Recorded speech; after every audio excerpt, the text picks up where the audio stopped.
Salut et bienvenue à toi. Le but de cette vidéo est de vous montrer comment travailler avec les géniteurs vierges, parce que beaucoup ils mettent les géniteurs dans les bacs et à un moment donné ils n'ont pas assez de lave, ou alors ils vont au 10e jour, ils se rendent compte qu'il n'y a pas encore eu ponte. Nous allons vous montrer comment vous devez faire pour avoir un bon résultat avec les géniteurs vierges, parce que parfois on fait la récolte, on ne laisse pas d'abord se reposer ou bien s'alimenter avant de faire l'accouplement.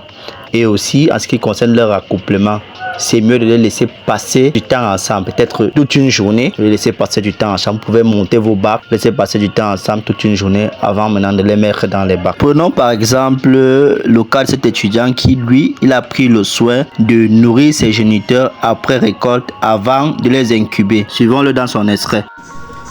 Alors, bonjour, monsieur Cédric. Vous voyez, voici les charançons.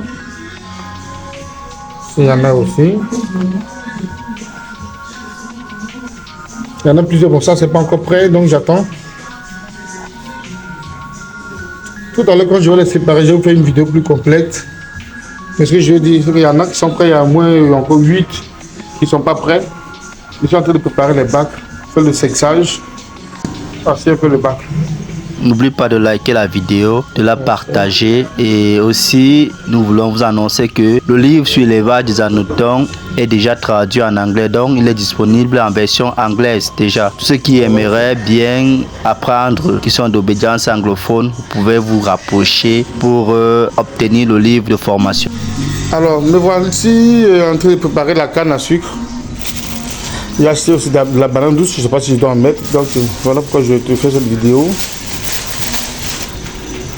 La peau de coco, je n'en ai pas maintenant, mais je pourrais aller en chercher peut-être dans 1 heure ou 2, à laquelle la conduite à tenir. Voici des bacs que j'ai achetés, je m'apprête à les perforer.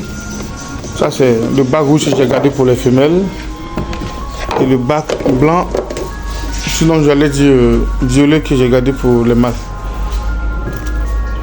Je m'apprête à la perforer et puis dites-moi la conduite à tenir. Merci. Alors, bonjour Cédric. Voilà, je viens de faire le conditionnement pour les charançons. Après le sexage, j'ai trouvé 8 femelles et 4 mâles.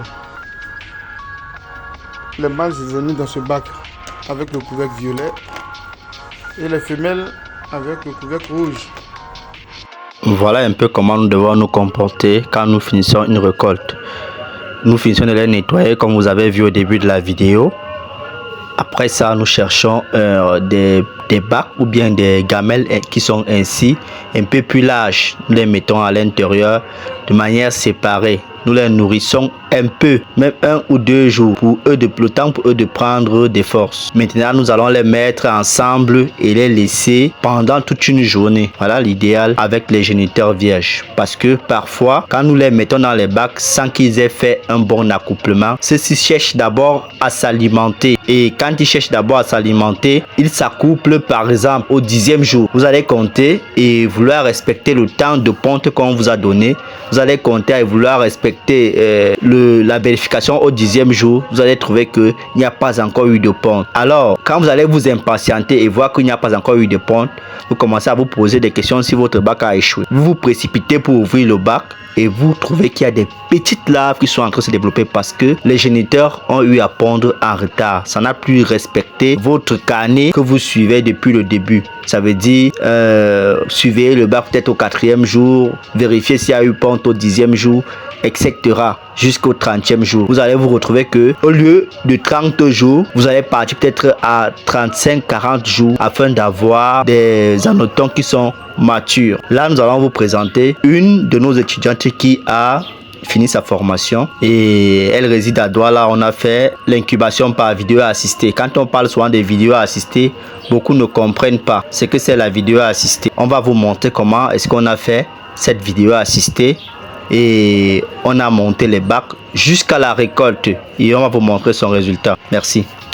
Après avoir eu son matériel d'incubation qui a été apprêté depuis Yaoundé, elle a mis ses géniteurs en accouplement à la veille.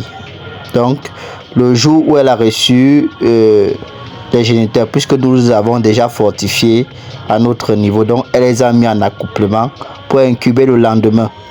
Et le lendemain, on a pris rendez-vous aux environs de 10 h. Et elle était seule à la maison, puisqu'elle a un enfant.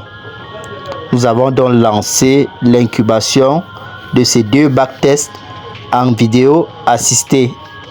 Elle avait déjà fini d'apprêter la banane, de désinfecter les pots de coco, puisqu'elle avait les pots de coco avec elle là-bas.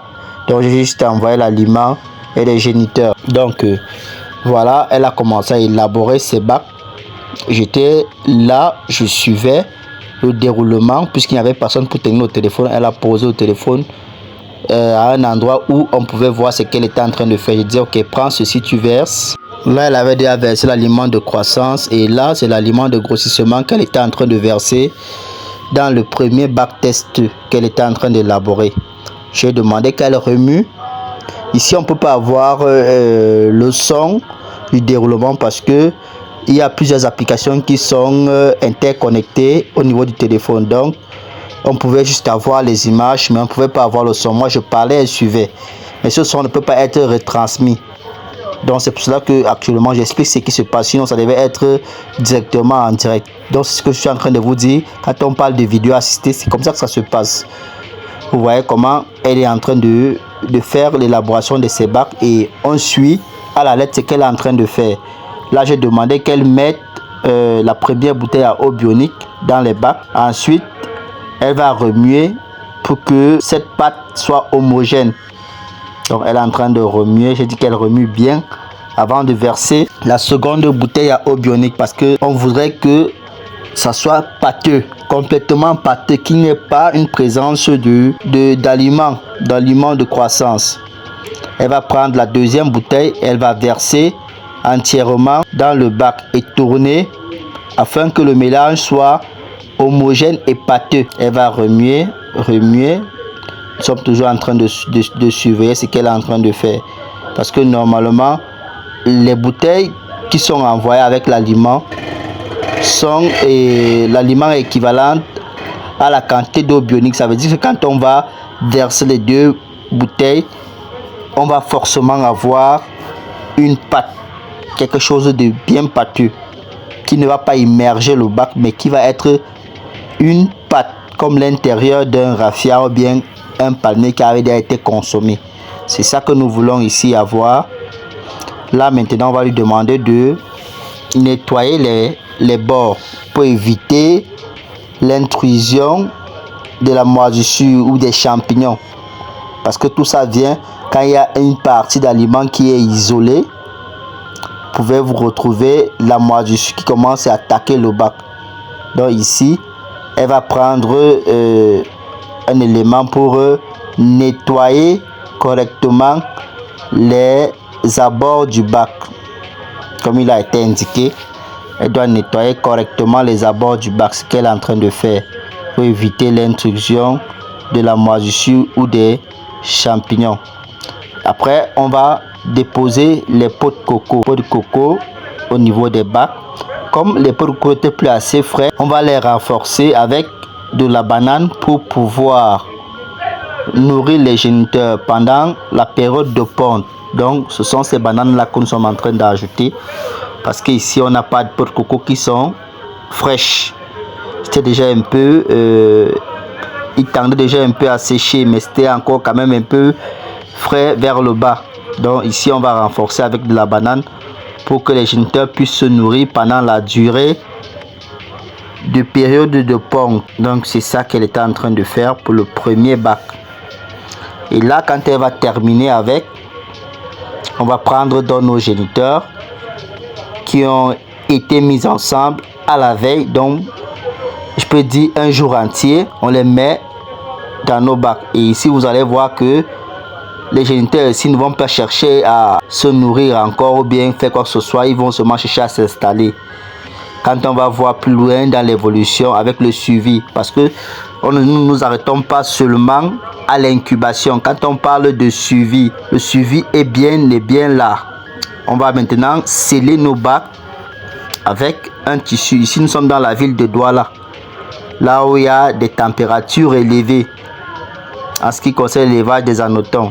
Donc là, on va sceller notre bac. Là, quand elle a fini de sceller le bac, on était en train d'échanger. Je lui disais ce qu'elle allait faire par la suite. C'est encore une très jeune, hein? Elle est encore jeune, mais elle s'est lancée dans l'entrepreneuriat. Elle est à Douala. Je connais pas trop bien les quartiers de Douala, mais elle est à Douala. Donc ici, elle a terminé l'incubation de ces bacs. Après le contrôle du 4e jour, on va se rendre au contrôle du 10e jour. On vous montre le contrôle du 10e jour. Voilà, nous sommes le 10e jour de mon bac à test. Tout se passe très bien. Les géniteurs sont encore vivants et la production vient juste de commencer. Ils ont déjà commencé à pondre les larves, comme vous pouvez le constater.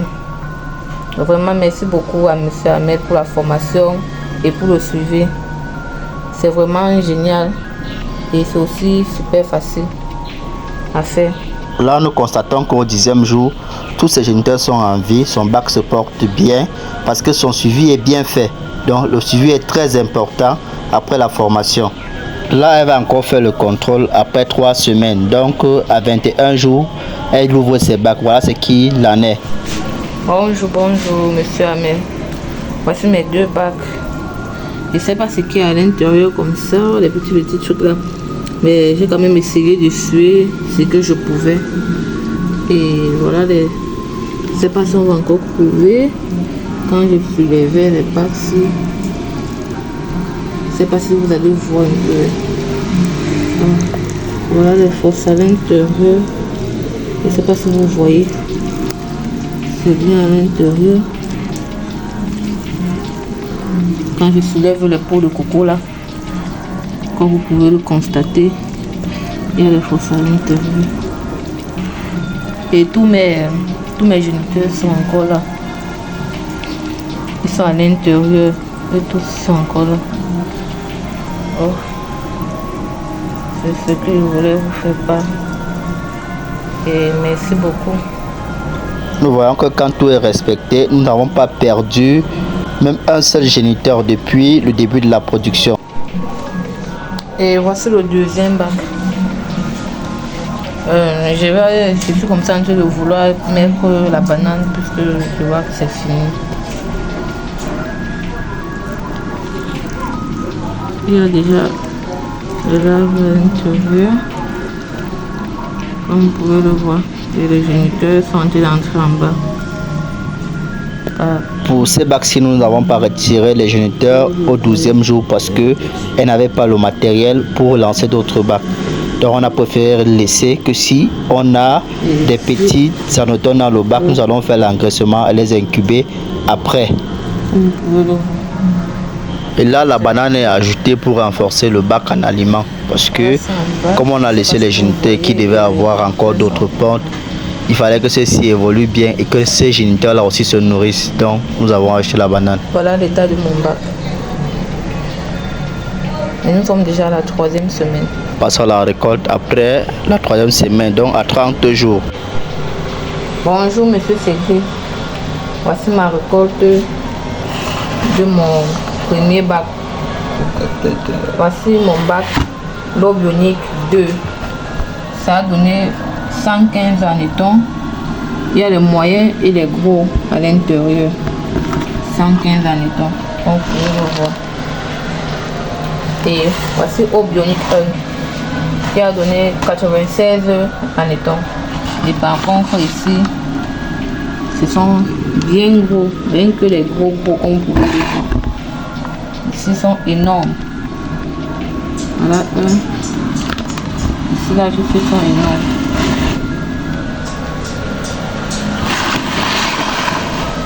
Merci beaucoup monsieur Cédric Ahmed pour le suivi. Et de ce résultat, nous allons attaquer la 2e phase qui est la phase d'incubation des géniteurs pour lancer le grand projet avec autant de géniteurs parce que nous avons pris 10 couples ici pour faire ces 2 bacs-ci. Et ces couples sont encore vivants. Donc elle a pu lancer encore d'autres bassines et incuber ces géniteurs-ci pour obtenir déjà d'autres géniteurs afin d'agrandir sa ferme.